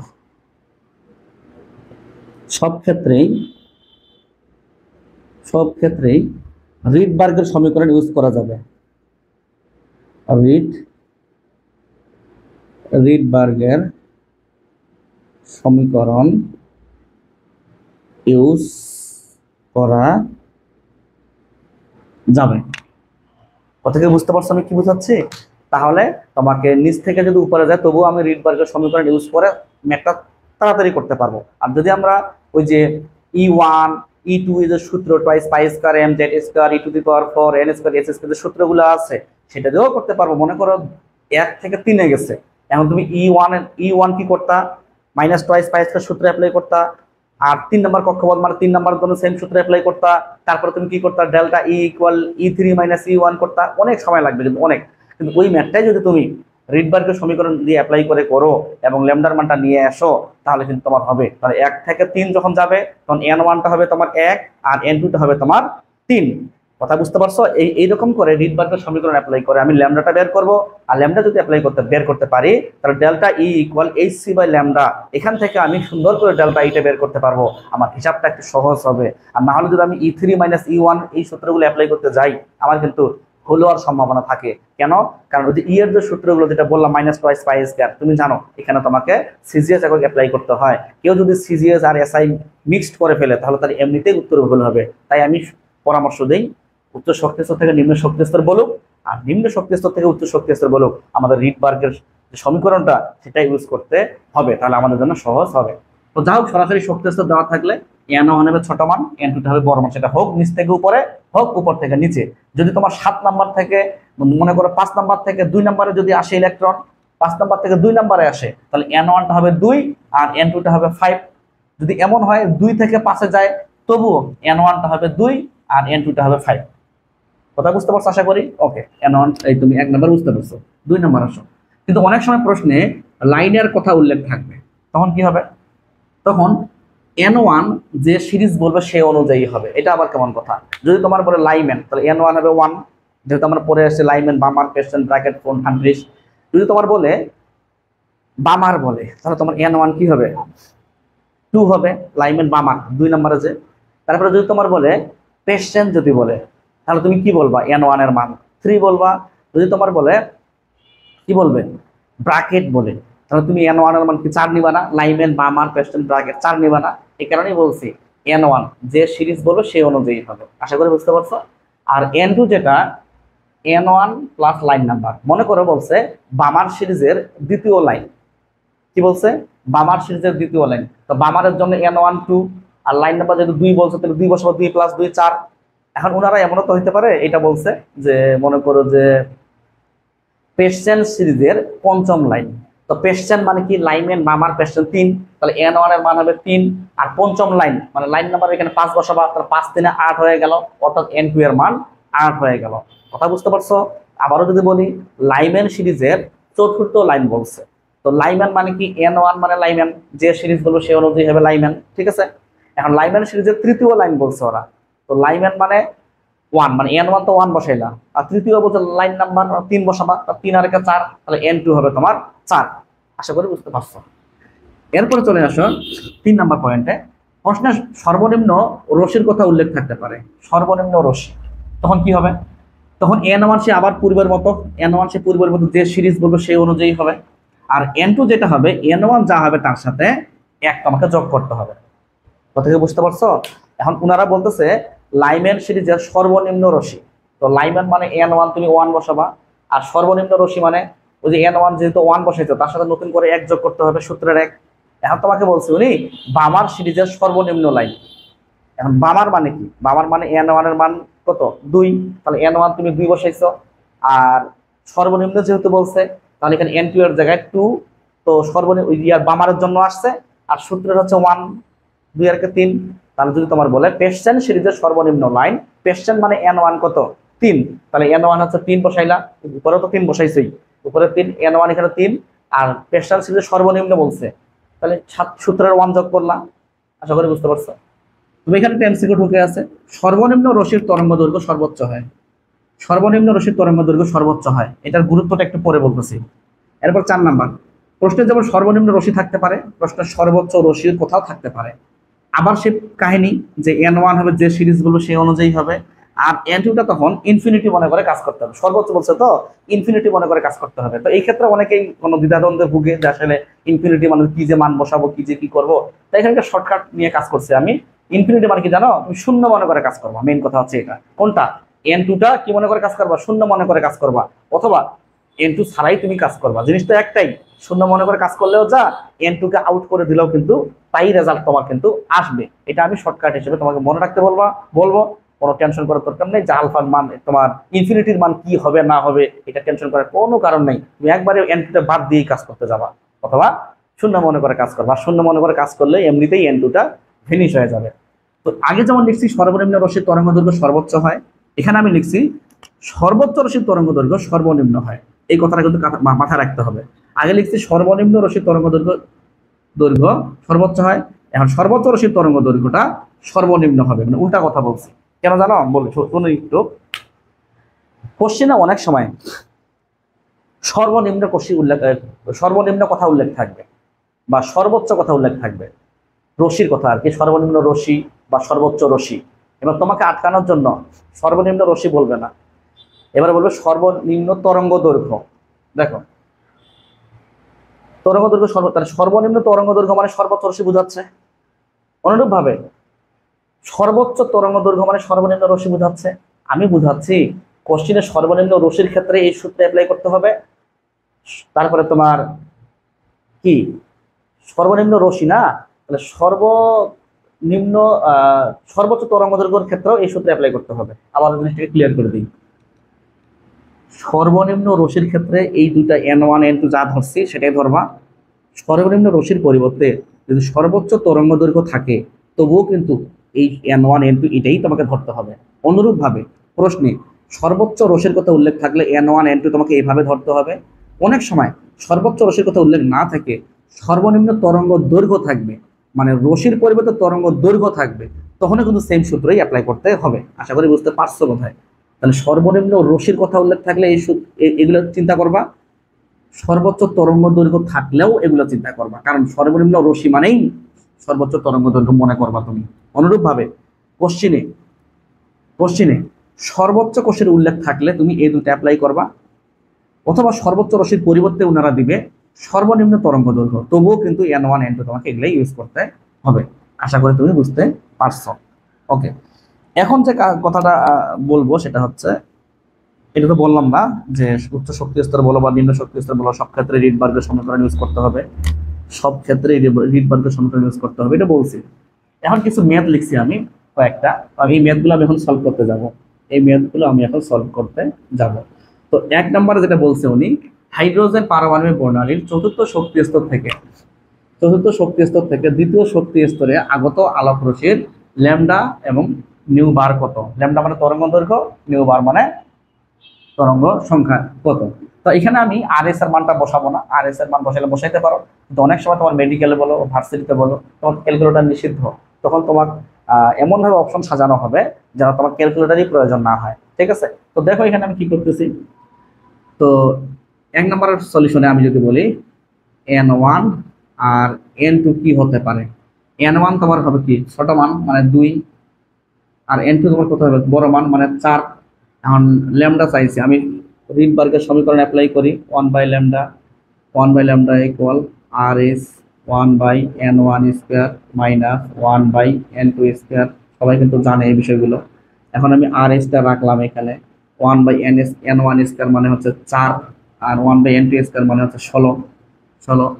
তারপরে এখানে আমি RS রাখলাম, এখানে লসাগু করলে 16 আসবে, এখানে 4 আসবে, এখানে 1 আসবে, তারপরে এখানে তোমার 3 RS আসবে, এখানে আসবে 16। এটা হচ্ছে 1 বাই ল্যামডা, আর যার নাম 1 বাই ল্যামডা তার নামই হচ্ছে নিউ বার, যেটা আমরা জানি। তাহলে কি দাঁড়াইলো? যেটা দাঁড়াইলো, অতএব nu bar equal 3 RS by 16। এটাকে উল্টাও, শুধু ল্যামডা পাবা, তাহলে তুমি ল্যামডার মান পাবা তুমি 16/3 RS। এখানে একটা কথা বলি, আমি কিন্তু চাইলে মানগুলো বসাইতে পারতাম। RS এর মান মনে আছে না? RS এর মান যদি আমি CGS এ বসাই, এখানে মনে করো RS এর মান CGS এ বসাইছি, ল্যামডার মান সেন্টিমিটারে আসবে। RS এর মান মিটারে বসাইছি, ল্যামডার মান মিটারে আসবে। কথা বুঝতে পারছো? তো আমি এখানে বসাইলাম না তাড়াতাড়ি করার জন্য, কারণ তোমার মেডিকেলেও কিন্তু এই মানগুলো বসানো যাবে না, কারণ সেভাবে অপশন ওনারা সাজাবে না, বা ভার্সিটির ক্ষেত্রেও তাই। তো আশা করি তুমি বুঝতে পারছো। 2 নম্বর যেটা বলছে উনি এরকম যে হাইট, আমরা কিন্তু 1 নাম্বারটা পড়লাম, হ্যাঁ 1 নাম্বারটা করলাম। 2 নম্বর দেখো, হাইড্রোজেন পারমাণবিক বর্ণালীর বামার সিরিজের তৃতীয় লাইনের তরঙ্গ দৈর্ঘ্য এবং তরঙ্গ সংখ্যা মানে নিউ বার কত। ওকে, এরপরে দেখো এখানে তাহলে n1 কি হবে আর তোমার n2 কি হবে। n1 বামার বলছে, লাইমেন বামার 2, তাহলে n1 হচ্ছে 2, n2 যেটা হবে n1 প্লাস লাইন নাম্বার সংক্ষেপে লিখছি ln। তাহলে n1 কত ছিল 2 আর লাইন নাম্বার কত ছিল 3, তাহলে এখানে তোমার 3 2 5, মোটামুটি আমি n1 এবং n2 পেয়ে গেছি। তাহলে এখন রিডবার্গের সমীকরণ অ্যাপ্লাই করি, 1 by lambda equal rs 1 by n1 square minus 1 by n2 square. তাহলে এখন rs রাখলাম, আমি কিন্তু আবারও বলতেছি rs এর মানটা বসাচ্ছি না। n1 স্কয়ার মানে কত 4, আর এখানে তোমার n2 স্কয়ার মানে কত, n2 স্কয়ার মানে 25, 25। এখন লসাগু যখন তুমি করতে যাবা তখন তুমি কিন্তু 4 আর 25 লসাগু 100 পাবা, 4 25 100, তাহলে 25 পাবা এখানে, আর এখানে 25 4 25 100 না, তাহলে 4 পাবা এখানে। তাহলে এখানে রেজাল্ট পাচ্ছি আমি 4 মাইনাস করলে 21, তাহলে 21 আর এস পাবো, আর নিচে পাবো আমরা 100, এবং এখানে 1 বাই ল্যামডা ইকুয়াল এটা পাচ্ছি, আর যার নাম 1 বাই ল্যামডা তার নামই হচ্ছে নিউ বার। তাহলে অতএব আমি রেজাল্ট পাচ্ছি নিউ বার মানে হচ্ছে 21 আর এস ভাগ 100। তুমি জানো যে এটা যদি নিউ বার হয় তাহলে মানে এটাকে উল্টাও তুমি, হ্যাঁ এটা তুমি উল্টাও, তাহলে উপরে তোমার উপরে ল্যামডা যাবে মানে উপরে 100 যাবে, তো ল্যামডা পাবো আমরা 100 বাই 21 আর এস। তোমার তো দুইটা উত্তরে চাইছে ওনারা, একটা হচ্ছে তরঙ্গ দৈর্ঘ্য ল্যামডা আর একটা হচ্ছে নিউ বার। আর এস এর মান সিজিএস এ অ্যাপ্লাই করলে সেন্টিমিটারে আসবে ল্যামডার মান, আর আর এস এর মানটা যদি তোমার এসআইতে নেই তাহলে ল্যামডার মানটা তোমার মিটারে আসবে। আমি কিন্তু বসাইলাম না, বারবার কিন্তু একটা কথা বলতে চাচ্ছি না, বুঝে নিও কেন বারবার এই কথাগুলো বলতেছি আমি, ঠিক আছে। তো মোটামুটি 1 নাম্বার 2 নাম্বার আমাদের উত্তর শেষ। মানে সরাসরি শক্তি স্তর দেওয়া থাকলে কিভাবে হয় আমরা করে ফেললাম, যদি লাইনের ব্যাপার স্যাপার থাকে তাহলে কিভাবে করতে হয় সেটাও আমরা দেখে আসলাম, কারণ লাইনের কথাগুলো তো আমরা এখানে বলে আসছি, মানে এগুলোরই আমি প্রয়োগ দেখাচ্ছি কিন্তু। হ্যাঁ, এখন আমি 3 নম্বরে যাবো। তো 3 নম্বর কোশ্চেনে তুমি দেখো এখানে কি বলা হয়েছে, 3 নম্বর কোশ্চেনটা দেখো এখানে কি বলা হয়েছে। 3 নম্বর বলা হয়েছে, আমি 3 নম্বরটা টিক মারি, হাইড্রোজেন পারমাণবিক বর্ণালীর বামার সিরিজের, বামার বলছে কিন্তু, হ্যাঁ বামার সিরিজের বলছে সর্বনিম্ন রশ্মি বলছে। তো এখন চিন্তা করে দেখো যে n1 বামার বলছে, লাইম্যান বামার, তার মানে n1 এর মান 2, তারপরে n2 এর মান কি হবে n1 প্লাস 1 হবে। কেন? কারণ দেখো প্রশ্নে যদি সর্বনিম্ন রশ্মির কথা উল্লেখ থাকে n2 হবে n1 প্লাস 1, কথা বুঝতে পারছো। আর n1 কি হবে, যে সিরিজ বলবে সে অনুযায়ী, বামার বলছে তাই আমি 2 লিখছি, পেশেন্ট বলে জীবনে আমি 2 লিখতাম না, 3 লিখতাম। তাহলে এখন কি হবে তোমার, এটা n1 মানে 2 আর 1 তো 1 ছিল সূত্রে, তাহলে হচ্ছে 3। আচ্ছা, এখন আমাদের রিডবার্গের সমীকরণ অ্যাপ্লাই করতে হবে, 1 by lambda equal R S. প্রশ্ন, আপনি জেড স্কয়ার দিচ্ছেন না কেন? এই যে সূত্রের এখানে জেড স্কয়ার দিচ্ছেন না কেন? কারণ আমার এখানে এইচ এর কথা বলেই দিছি, তো এইচ মানে কি, প্রোটন সংখ্যা 1, তাই আমি এটা লিখলেও কি আর না লিখলেও কি, তাই আমি লিখতেছি না কিন্তু। হ্যাঁ, যদি আমাদের এখানে লিথিয়াম 2 প্লাস থাকতো বা হিলিয়াম প্লাস থাকতো, বেরিলিয়াম 3 প্লাস থাকতো, তাহলে তো অবশ্যই আমি জেড স্কয়ার নিয়েই কাজ করতাম, বুঝতে পারো নাই? তাহলে এখন দেখো যে R S 1 by N square minus 1 by n2 square, তাহলে এখানে R S 1 by N 1 square মানে কি 4 মাইনাস 1 বাই n2 স্কয়ার মানে কত হবে, 3 তারিখে 9 হবে নাকি, 9 হবে। এরপরে এখানে আর এস বসাবো, আর লসাগু 36 পাবো আমি, 4 লং 36, তো 4 লং 9 আর এখানে 9 4, ওকে। তো এখানে আমি পাচ্ছি তাহলে 4 5 5 5 R S, 5 R S by 36, কি পাচ্ছি এটা 1 বাই ল্যামডা। তুমি জানো 1 বাই ল্যামডা মানেই হচ্ছে নিউ বার, মানে তরঙ্গ সংখ্যা, তরঙ্গ সংখ্যা। হ্যাঁ, তো এখানে যেটা বলতে চাচ্ছি সেটা হচ্ছে আবার সে পূর্বের মতো লিখি, এটা হচ্ছে নিউ বার পাচ্ছি 5 আর এস বাই 36, আর এখানে ল্যামডা যদি বের করতে চাই এটাকে উল্টে দাও, বুদ্ধি আছে তো, হ্যাঁ এটা উল্টে দাও, তাহলে এই মানটা উল্টে যাবে, আলাদা করে ক্যালকুলেটর চাপার দরকার নেই বা কিছু করার দরকার নেই। 36 5 আর এস, দেখো আমি কিন্তু নিয়ে আসছি। আর এইভাবে তো আমার সর্বনিম্ন রশ্মির কথা উল্লেখ থাকবে প্রশ্নে, তখন আমরা এইভাবে কাজ করতে হবে। আমাকে ক্যালকুলেটর লাগলো না, তার মানে এই টাইপের প্রশ্ন তোমার মেডিকেলও থাকতে পারে, এই টাইপের প্রশ্ন তোমার কথা থাকতে পারে, ভার্সিটিতে থাকতে পারে, বোর্ডে যদি এমসিকিউ থাকে তাহলে হয়তো বা অপশনে তোমার এই মানটা দেওয়া থাকবে, ওরা ওই মান দিয়ে ওরা অপশন সাজাবে। আশা করি বুঝতে পারছো। আমরা এখন 4 নম্বরের দিকে চলে যাবো। তো 4 নম্বর যে প্রশ্নটা আমাকে করা হয়েছে এখানে, দেখি একটু সবাই মিলে কি বলা হয়েছে। 4 নম্বর প্রশ্ন যেটা বলা হয়েছে, সেম প্রশ্ন, খালি সর্বোচ্চ রশির তরঙ্গ দৈর্ঘ্য তরঙ্গ সংখ্যা। হ্যাঁ, তাহলে সেম যেহেতু বলছে তাহলে n1 আমি ধরি, বা আমার যেহেতু বলছে 2 ধরবো, আর n2 সর্বোচ্চ রসের ক্ষেত্রে ইনফিনিটি ধরতে হয়। দেখো এখানে কোথায়, এই যে n2 সর্বোচ্চ রসের ক্ষেত্রে n2 ইনফিনিটি ধরতে হয়, তাই এখানে আমি ইনফিনিটি ধরলাম। আমি কিন্তু বলছি ইনফিনিটি মানে তোমার এটা শূন্য ধরে কাজ করবা তুমি, বা এটা n2 ছাড়াই তুমি কাজ করবা, তাহলে তোমার উত্তর আসবে। এখন আমাদের রিডবার্গের সমীকরণ অ্যাপ্লাই করি, যেহেতু হাইড্রোজেন পারমাণবিক বর্ণালী, আমি এখানে জেড আর লিখলাম না, জেড স্কয়ার দিলাম না, তাহলে 1/n1 square minus 1/n2 square. তাহলে এখানে তোমার কি হচ্ছে, এখানে আর এস লিখছি আমি, এবং এখানে তোমার n1 স্কয়ার মানে কি 4, আর মাইনাস 1/ইনফিনিটি স্কয়ার। তো ইনফিনিটি বলা যায়, এবার এটা শূন্য নিয়ে কাজ করতে হবে, এটা বলেই দিছি। তাহলে তোমার কি দাঁড়ালো এখানে, তোমার যেটা দাঁড়াইলো RS/4 দাঁড়াইলো নাকি, 1/λ যেটা আর কি, 1/λ RS/4, আর 1/λ মানে হচ্ছে নিউ বার। তাহলে উত্তর কি আসলো, উত্তর আসলো নিউ বার ইকুয়াল RS/4। এটা নিয়ে কিন্তু কাজ করে নেই, বুঝতে পারছো তো, এটা ফিনিশ হয়ে গেছে। আচ্ছা, তাহলে তোমার ল্যামডা কি আসবে, এটাকে উল্টায় দাও, তাহলে 4/RS আসলো। আমাদের তো ল্যামডা তরঙ্গ সংখ্যা তো বের করতে বলছে, তাই না? তাহলে আমরা এই ম্যাথগুলো এইভাবে করার চেষ্টা করব। আমরা আরো 2-1টা ম্যাথ দেখব। আমরা এখন আরো 3টা ম্যাথ দেখব, 5 নাম্বার, 6 নাম্বার, 7 নাম্বার। তাহলে মোটামুটি আমাদের একটা আইডিয়া চলে আসবে, ঠিক আছে? তো এখানে আমি সলভে চলে আসলাম। তো শুরুতে আমি 5 নাম্বার নিয়ে কাজ করব।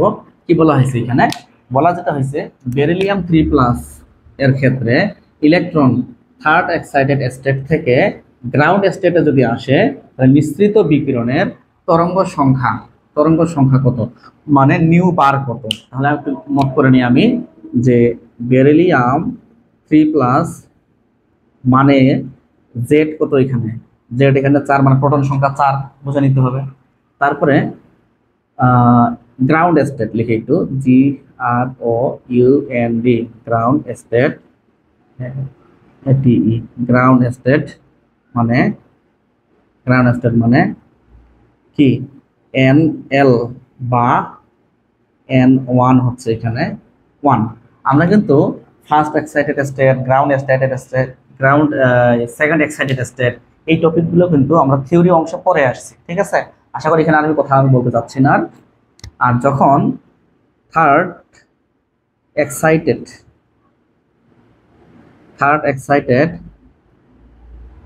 স্টেট মানে বলবে, তখন n হাই কত হবে, n হাই বা n2 কত হবে, ওই 3+1 মানে 4। দেখো আমরা কিন্তু গ্রাউন্ড মানে first excited state, second excited state, third excited state, এগুলো নিয়ে কিন্তু থিওরি অংশে আলোচনা করে আসছে। যখন তম এক্সাইটেড স্টেট বলবে, তখন x প্লাস তার সাথে 1 করছিলাম। কেন করছিলাম, থিওরি অংশে বলে আসছে, তুমি অবশ্যই দেখে নিবা, এখানে আমি বলবো না। তো ওই থিওরিটাকে আমি কাজে লাগাইছি। এখন আমাদের তরঙ্গ সংখ্যা মানে ওরা যেটা বলছে নিউ বার মানে 1। এখন আমাদের সূত্র অ্যাপ্লাই করতে হবে, 1/λ মানে নিউ বার ইকুয়াল RS। যেহেতু এবার এটা হাইড্রোজেন না, তাই আমি এখানে জেড স্কয়ার লিখতেই পারি। তাহলে 1/n1 square minus 1/n2 square. এখন আমি নিউ বার ইকুয়াল যেটা লিখতে পারি RS, মান বসাতে পারি, মান বসাচ্ছি না, বসাইলে আবার ক্যালকুলেটর চাপতে হবে, রেজাল্ট মনে হচ্ছে। তো জেড মানে এখন 4 স্কয়ার, তো এখানে আমি 4 স্কয়ার করে দিলাম। তারপরে 1/n1 স্কয়ার, n1 মানে কি 1 স্কয়ার, আর এখানে n2 স্কয়ার মানে 16 স্কয়ার, এই 4 স্কয়ার মানে 16। আচ্ছা, এখানে আমি একবারে বসাই দিলাম, 1 স্কয়ার মানে 1, 4 স্কয়ার মানে 16, বুঝে নিও। হ্যাঁ, এরপরে দেখো এখানে RS এখানে কত হবে, 16 হবে, RS ইন্টু 4 × 16, আর এখানে লসাগু করলে 16ই দাঁড়াবে। তাহলে এখানে 16 - 1, তাহলে এটা যদি কাটাকাটি যায়, তাহলে এখানে কি থাকলো, 16 - 1 মানে 15, তার মানে এখানে থাকলো 15 RS। তাহলে নিউ বারের উত্তর হচ্ছে 15 RS। দেখো আমার কিন্তু ক্যালকুলেটর ইউজ করতে হলো না। যদি তুমি ক্যালকুলেটর ইউজ করতে চাও, তাহলে সেভাবে তোমাকে অপশন ওনারা সাজাবে, বা সেভাবে তুমি RS এর মানটা বসাইলা। কথা হয়তো বুঝতে পারছো আমি কি বুঝাচ্ছি, ঠিক আছে? তো আমরা এখন 2 নাম্বার মেথড দিকে যেতে যাচ্ছি। 2 নাম্বার, এই 2 তো না, 6 নাম্বার মেথড দিকে যেতে যাচ্ছে। কি বলছে, এটা কিন্তু 1 নাম্বার কাহিনী, এই 5 নাম্বার কাহিনী শেষ, আমরা 6 নাম্বারের দিকে যাই। হিলিয়াম প্লাসের ক্ষেত্রে, হিলিয়াম প্লাস মানে কি, হিলিয়াম প্লাস মানে জেটার মান 2, পরমাণু এখানে প্রোটন সংখ্যা 2, ক্ষেত্রে বামার সিরিজের, বামার বামার মানে কি N1, লাইমের বামার 2, N1 হচ্ছে 2, দ্বিতীয় লাইন, এখানে লাইনের ব্যাপার স্যাপার আছে, তারপরে বলছে ল্যামডা মানে তরঙ্গ দৈর্ঘ্য কত। ওকে, তো আমরা এখানে একটু চেক করে দেখি যে হিলিয়াম প্লাস মানে, হিলিয়াম প্লাস মানে জেড হচ্ছে, প্রোটন সংখ্যা হচ্ছে 2, তারপরে বামার সিরিজের, বামার বলছে না, তাহলে N1 হচ্ছে, যে সিরিজ বলবো সেই অনুযায়ী হবে। তো এখানে বামার মানে তোমার 2, তারপরে N2 হচ্ছে N1 প্লাস লাইন নাম্বার, তার মানে N1 কত এখানে 2, আর লাইন নাম্বার কত ছিল এখানে, দ্বিতীয় লাইন বলতে কোশ্চেনে দেখতে পাচ্ছে দ্বিতীয় লাইন, তাহলে এখানে আবারও 2 বসাইলাম, N1 প্লাস 1 এই 2 মানে 4। এখন আমার তরঙ্গ দৈর্ঘ্য বের করতে হবে। তো আমাদের সূত্র জানি আমরা, আমি 1/λ ইকুয়াল নিউ বার লিখলাম না, এখানে যেমন নিউ বার লিখছি, নিউ বার দরকার ছিল বিধায় লিখছি, আমার তো নিউ বারের দরকার নেই, আমার তরঙ্গ দৈর্ঘ্য হলেই হবে। এরপরে RS লিখলাম, তারপরে 1/N1 স্কয়ার মানে 4 মাইনাস 1/N2 স্কয়ার মানে 4 চোখ 16, একবারে বসাই দিলাম 4 চোখ 16। ওকে, এখন আমি RS করব, তাহলে এখানে লসাগু আসবে তোমার 16 আসবে, 16, এখানে কত 4 চোখ 16 মানে 4, এখানে 16 মানে এখানে আসবে তোমার 1, তাহলে এখানে তোমার রেজাল্ট দাঁড়াইলো 3, তাহলে উপরে দাঁড়াইলো 3 RS বাই হচ্ছে 16, এটা কি বের হয়েছে 1/λ, কিন্তু আমাদের তো কোশ্চেনে ল্যামডা চাইছে, তাহলে এখানে ল্যামডা ইকুয়াল বের হবে, উল্টাই দাও, উপরে হবে 16, নিচে হবে 3 RS। এটা কিন্তু আমাদের এই ম্যাথটাতে চাইছে, 6 নাম্বার ম্যাথটাতে চাইছে। আশা করি তুমি বুঝতে পারছো। এখন আমরা 7 নাম্বার ম্যাথে যাব। 7 নাম্বার ম্যাথটা কোথায় লিখবো, এখানেই লিখি, সমস্যা নেই, এখানে 7 নাম্বার ম্যাথটা লিখি। তো 7 নাম্বার ম্যাথে কি বলছে, এইচ পরমাণুর জন্য লাইমেন সিরিজের ম্যাক্সিমাম তরঙ্গ দৈর্ঘ্য মানে সর্বোচ্চ তরঙ্গ দৈর্ঘ্য আর মিনিমাম তরঙ্গ দৈর্ঘ্য হওয়ার চিহ্ন। এখানে একটা কথা বলি, আমরা কিন্তু কিছুক্ষণ আগে টপিক করে আসলাম যে সর্বনিম্ন রশ্মির তরঙ্গ দৈর্ঘ্য সর্বোচ্চ হয়, সর্বনিম্ন রশ্মির তরঙ্গ দৈর্ঘ্য সর্বোচ্চ হয়, তাহলে এটা হচ্ছে সর্বনিম্ন রশ্মি, তাহলে এটা হচ্ছে এর মানে সর্বনিম্ন রশ্মি, আর সর্বোচ্চ রশ্মির তরঙ্গ দৈর্ঘ্য সর্বনিম্ন হয়, সর্বোচ্চ রশ্মির তরঙ্গ দৈর্ঘ্য মানে ল্যামডা সর্বনিম্ন হয়, তাহলে তোমার ল্যামডা মিনিমাম মানে কি সর্বোচ্চ রশ্মি বলতে পারি, তাহলে এর মানে সর্বোচ্চ